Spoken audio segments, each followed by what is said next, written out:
Breaking news చూస్తున్నాం. TDP Janasena ఉమ్మడి సభల పేరుతో ఇస్తున్నదంతా బిల్డప్పేనా? ఆ రెండు పార్టీలకు బిల్డప్ ఎక్కువ, బిజినెస్ తక్కువ. ఈ మాటలు ఆ పార్టీ నేతలే అంటున్నారు.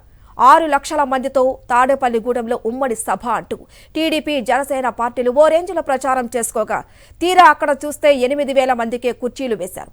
ఆ గ్రౌండ్లో ఎంత పెద్ద సభ పెట్టినా 60,000 మంది కూడా పట్టరని, అలాంటి చోట 6 లక్షల మంది ఎలా వస్తారని ఆ కూటమి నేతలే గుసగుసలాడుకుంటున్నారు. వైఎస్ఆర్సీపీ సిద్ధం సభలో జన ప్రపంచనం కనిపిస్తే అది చూసి ప్యాంట్లు తడుపుకున్న ఎల్లో బ్యాచ్ విషం కక్కేందుకు విశ్వ ప్రయత్నాలు చేసింది. తాము సభలు పెడితే జనం తండోపతండాలుగా తరలి వస్తారని ఓ రేంజ్లో ప్రచారం చేసుకుంది. అయితే సిద్ధం సభల పార్కింగ్ ప్లేస్ అంతా కూడా తాడేపల్లిగూడెం సభా ప్రాంగణం లేదు. 21 ఎకరాల్లో సభ అంటూ గొప్పలు చెప్పుకుని 13 ఎకరాల్లోనే గ్యాలరీలు ఏర్పాటు చేసుకున్నారు. వైఎస్ఆర్ కాంగ్రెస్ సభలో కనీసం 10% కూడా టీడీపీ జనసేన కూటమి సభ గ్యాలరీలు లేవు.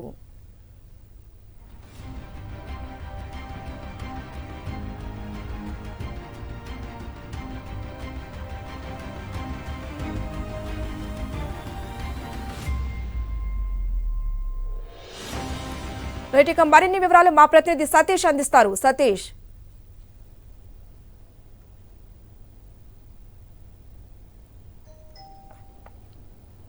అయితే వైఎస్ఆర్ కాంగ్రెస్ పార్టీ సిద్ధం సభలతో పోటీ పడలేక తెలుగుదేశం పార్టీ జనసేన పార్టీల ఉమ్మడి సభ కూడా చేతులెత్తేసిందని చెప్పొచ్చు.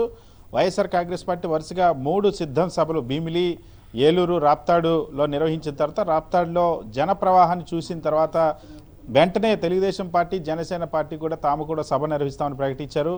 6 లక్షల మందితో సభ పెడతామని చెప్పి ప్రకటించారు. దానికి ఈరోజు తాడేపల్లిగూడెంలో నిర్వహించేటువంటి జెండా సభని 6 లక్షల మందితో నిర్వహిస్తామని చెప్పారు. కానీ తీరా చూస్తే సభ ఏర్పాట్లకు సంబంధించినటువంటి ప్రాంగణం ఎంపికలోనే డొల్లతనం మొత్తం కూడా బయటపడింది. కనీసం 60,000 మందికి కూడా సరిపోనటువంటి ప్రాంగణాన్ని కేవలం 21 ఎకరాల మొత్తం స్థలంలో, అందులో పార్కింగ్ ఇతర అన్ని కేటాయింపులు జరిగిన తర్వాత కేవలం 13 ఎకరాల్లో మాత్రమే సభ నిర్వహిస్తున్న పరిస్థితి. అంతేకాకుండా వచ్చినటువంటి గ్యాలరీలు కూడా వైఎస్ఆర్ కాంగ్రెస్ పార్టీ సిద్ధం సభల్లో నిర్వహించేటువంటి ప్రాంగణాల్లోని పార్కింగ్ ప్లేస్ కంటే కూడా తక్కువ ప్లేస్లో ఇప్పుడు సభ నిర్వహిస్తున్నటువంటి పరిస్థితి.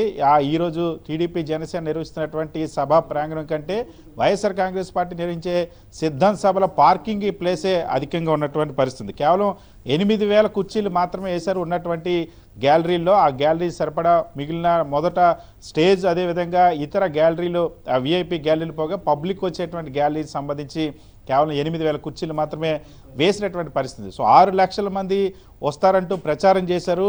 ఆ ప్రచారానికి అనుగుణంగా మేము ఏర్పాట్లు చేస్తామని చెప్తూ వచ్చారు. అటు టీడీపీ నుండి అచ్చెన్నాయుడు, ఇటు జనసేన నుండి నాదెండ్ల మనోహర్ తెగ ప్రచారం చేశారు. కానీ తీరా చూస్తే జాబితా ప్రకటించిన తర్వాత వరుసగా తెలుగుదేశం పార్టీ జనసేన పార్టీల్లో జరుగుతున్నటువంటి పరిణామాలు చూసిన తర్వాత పూర్తిగా వాళ్ళ క్యాడర్ ఎవరు కూడా ఈ మీటింగ్కి వచ్చేటువంటి పరిస్థితి కనిపించలేదని ఒక అనుమానం కలిగింది టీడీపీ జనసేన శ్రేణులకు. అందుకే భారీగా కుదించినట్టు పరిస్థితుంది. సో మొత్తం వైఎస్ఆర్ కాంగ్రెస్ పార్టీ సిద్ధం సభలకి టీడీపీ జనసేన నిర్వహిస్తున్న జెండా సభకి అసలు పొంతనే లేనటువంటి పరిస్థితి ఇప్పటికే చూస్తున్నాము. ఇప్పటికే ఏదైతే ఉమ్మడి పశ్చిమ గోదావరి జిల్లా ఉంటే తాడేపల్లిగూడెంలో ఈ సభ ఏర్పాటు చేశారో, మరొక వైపు ఏలూరులో జనసేనకు సంబంధించినటువంటి నాయకులు నిరసన తెలుపుతూ ఉన్నారు ఈ సభను బాయ్కాట్ చేసి. ఇంకొక వైపు ఈ తూర్పుగోదావరి, పశ్చిమ గోదావరి, కృష్ణా జిల్లా, ఈ 3 జిల్లాలకు సంబంధించినటువంటి సమావేశం అని చెప్పారు. కృష్ణా జిల్లాలో చూస్తే అవనగడ్డ తెలుగుదేశం పార్టీ మొత్తం కూడా ఈ సభను బాయ్కాట్ చేసింది.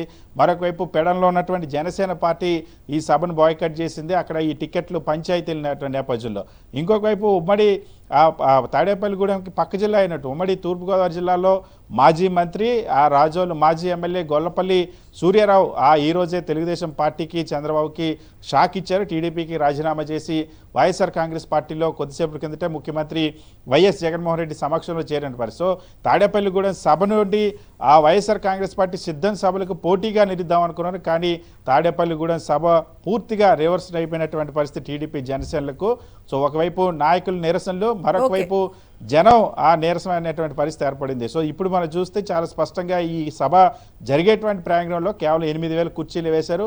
6 లక్షల మందితో పెడతామని చెప్పి అందులో కనీసం 10% మందితో కూడా సభ పెట్టుకోలేనటువంటి దుస్థితి టీడీపీ జనసేనకు వచ్చిందని రాజకీయ వర్గాలు భావిస్తున్న పరిస్థితి. Thank you Satish.